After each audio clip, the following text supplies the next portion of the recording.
All right, here's my audience.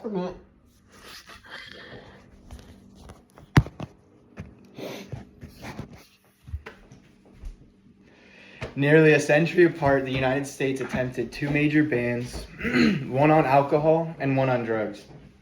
Despite it being two different time periods and substances, both efforts failed in almost an identical way. American history has constantly shown that banning a substance does not necessarily eliminate the desire for it. In the early 1900s, the United States attempted to outlaw alcohol during what is known as the Prohibition era. Years later, the federal government launched what's known as the War on Drugs.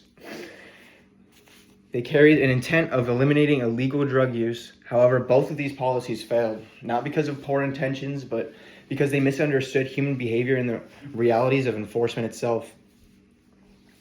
Even though the Prohibition era and the War on Drugs occurred nearly a century apart, both failed for the same reasons: criminalizing demand, empowering organized crime, and overwhelming law enforcement, all of which created social harms greater than what they had originally been sought out to solve.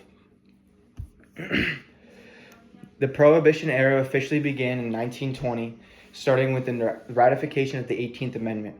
It banned the manufacture, sale, and transportation of alcohol in the United States. Supporters believed that eliminating alcohol itself would reduce crime, poverty, and domestic violence. However, these goals were enforced through the Volstead Act, which defined and regulated how alcohol was illegal. However, this didn't really make alcohol consumption disappear. Instead, millions of Americans continued drinking just in secret, visiting illegal bars and the speakeasies and purchasing alcohol from bootleggers. Okrent, 2010. One of the primary reasons the Prohibition failed was simply due to a persistent public demand. Alcohol has been deeply embedded in American culture for generations, and banning it did not really change any of that reality. Because the demand remained so high, a massive black market quickly formed. Organized crime groups stepped in to supply illegal alcohol, leading to the rise of powerful figures such as Al Capone. According to historian Daniel Okrent, Prohibition turned criminals into celebrities and transformed small gangs into nationwide criminal organizations. Okrent, 2010. And on top of all of this, the Prohibition was extremely difficult to enforce. The federal government just lacked the funding, manpower, and public support necessary to police the millions of citizens still drinking. Corruption became widespread as police officers, judges, and even politicians were bribed to ignore violations. By the late 1920s, it became clear that the Prohibition was just causing more crime and violence than it was preventing. As a result, the 21st Amendment was passed and repealed the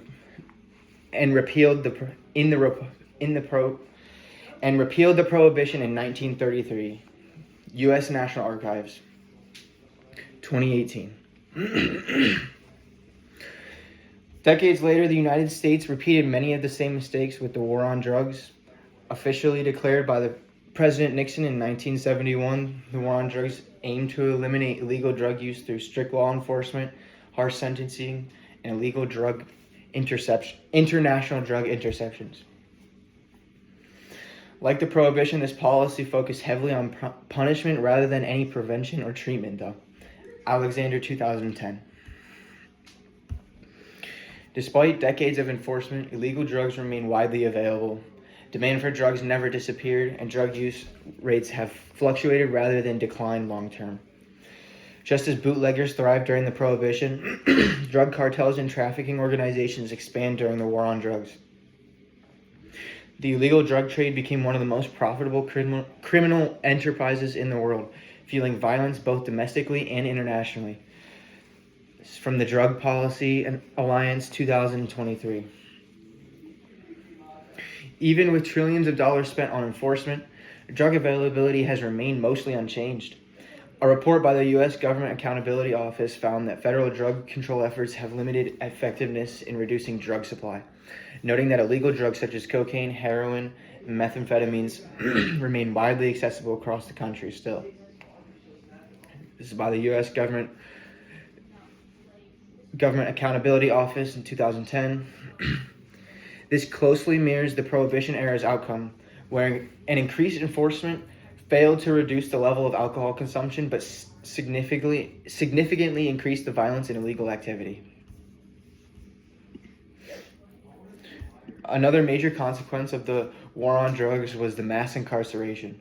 Mandatory minimum sentencing laws led to millions of nonviolent drug offenders being imprisoned, often for minor possession charges. According to Michelle Alexander, these policies disproportionately impacted minority communities and contributed to a long-term social and economic inequality. Alexander, 2010. Law enforcement resources became stretched thin, focusing on low-level drug arrests instead of real and serious violent crime. When comparing the Prohibition with the war on drugs, the similarities are clear. Both policies attempted to control behavior by banning substances that large portions of the population continued to want. Both created lucrative markets and empowered organized crime. Both overwhelmed law enforcement systems and led to widespread corruption and inequality. However, most importantly, both eras produced unintended consequences that just outweighed their benefits. In conclusion, the failures of the Prohibition era and the war on drugs demonstrate that criminalizing demand does not eliminate it. Instead, such policies strengthen criminal networks, and they even harm society in unexpected ways. Understanding these historical parallels is essential as the United States continues to debate drug policy reform even today. History shows that lasting situations require addressing the root causes of substance use, not simply outlawing it. Thank you.